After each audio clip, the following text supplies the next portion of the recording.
सुबह उठने में जोर आता है, पढ़ते टाइम नींद आती है। इतनी ठंड में मुझे उठकर नहीं पढ़ा जाता यार।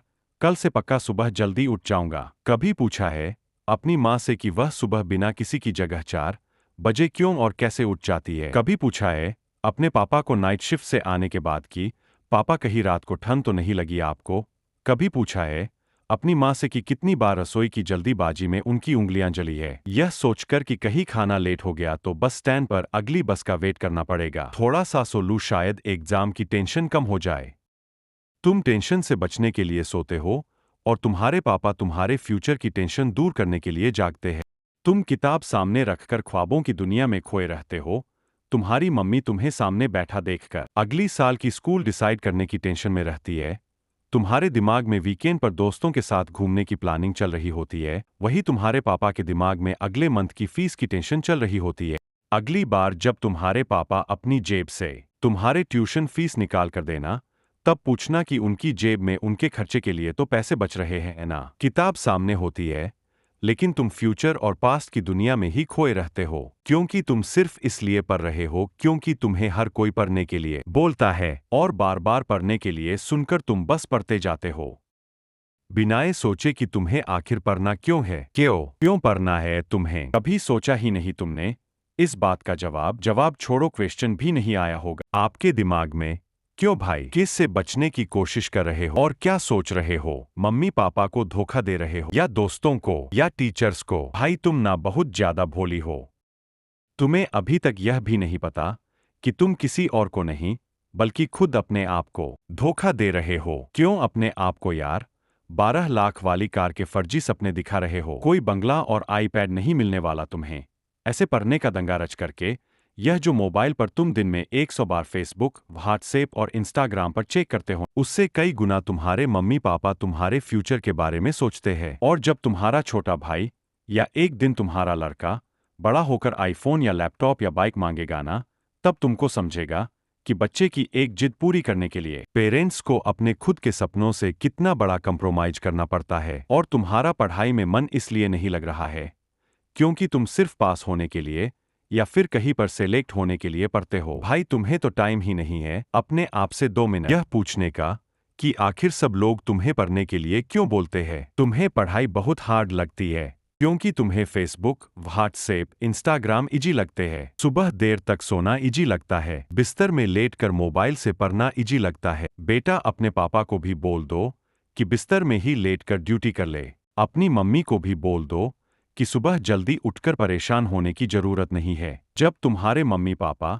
तुम्हारे लिए लेट करके खाना नहीं बना सकते, तुम्हारे लिए पैसे कमाने के लिए लेट कर नौकरी नहीं कर सकते, तो तुम क्या जादू मंत्र चला दोगे?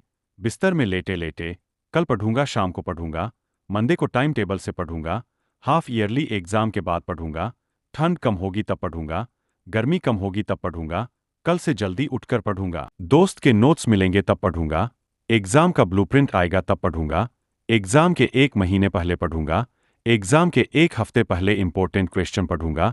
पास होने से मुझे कोई रोक ही नहीं सकता। और भाई तेरा ना तो कल आएगा, ना तो तेरा टाइम टेबल 2 दिन से ज्यादा चल पाएगा, और ना ही किसी दोस्त के नोट से तू टॉपर बन पाएगा। हाँ, सही से ना तूने, मैंने बोला टॉपर। एक बात और सुन ले टॉपर, तू टॉपर बनने के लिए पैदा हुआ है। तू अपने पापा को नाइट ड्यूटी के चक्कर से आजाद करने के लिए पैदा हुआ है, खुद बिस्तर में लेटकर मोबाइल चलाने के लिए नहीं। और रुक एक बार, तूने कल क्या कहा था कि एग्जाम के 2 दिन पहले इंपॉर्टेंट क्वेश्चन पढ़ना काफी होगा तेरे लिए?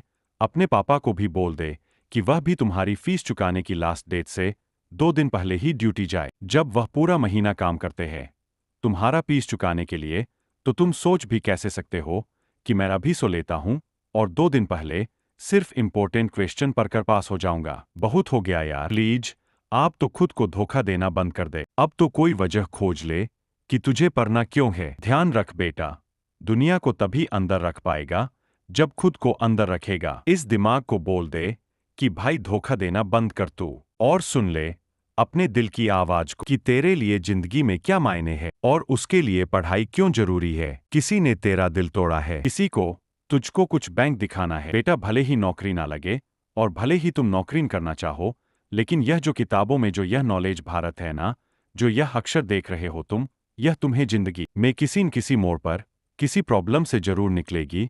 इसीलिए जितने भी बड़े लोग हुए हैं ना, उन्होंने इस बात को पहचाने और पढ़ना कभी नहीं छोड़ा है। कल से तू सुबह जल्दी उठकर पढ़ेगा और रोज अपने पेरेंट्स, भाई बहन या रूममेट्स को सरप्राइज देगा। और यह काम तुझे अगले 30 दिनों तक रोज करना है। फिर देखना, अगर 31वें दिन तू उठकर अपने आप ही पढ़ने लगेगा, तू दोस्तों के साथ फेसबुक, व्हाट्सएप पर टाइम वेस्ट नहीं करेगा। जितना टाइम तू फेसबुक, व्हाट्सएप पर बिताता है ना, उतना अपने मम्मी पापा के सपने जानने में लगा, जिससे तू किताबों को कभी बोरिंग नहीं समझेगा। और जिस कार को वह कभी छू तक भी ना पाए होना, उसमें बैठा उनको उसमें घुमा। जिस अपार्टमेंट के गार्ड ने उनको सामने खड़ा भी न होने दिया, उसी अपार्टमेंट को खरीद कर और तोड़कर 2 मंजिल का बंगला खड़ा करके पेरेंट्स को गिफ्ट कर देना। जिस स्कूल, जिस जगह को तुम्हारे पेरेंट्स बड़ा समझते हैं ना, वहीं पर तुम अपने ज्ञान का दबदबा बनोगे और अपने पेरेंट्स को प्राउड फील करवा। हाँ यार, अब तो कुछ बड़ा कर ले, खुद का नाम कर ले, पढ़ने का मकसद ढूंढ ले और मम्मी पापा के और खुद के कुछ अधूरे सपनों और कुछ बहुत बड़े सपनों को अचीव कर ले। सोने से नहीं, करने से ही होगा, उठकर पढ़ने से होगा। आज कितना ही छोटा क्यों ना हो तू, पर कल तो नाम तेरा ही होगा। और एक बात सुन ले, तेरे उम्र के 25 साल बाद तेरे नाम से तेरी मम्मी पापा की पहचान होनी चाहिए, ना कि मम्मी पापा के नाम से तेरी। Wish you all the best.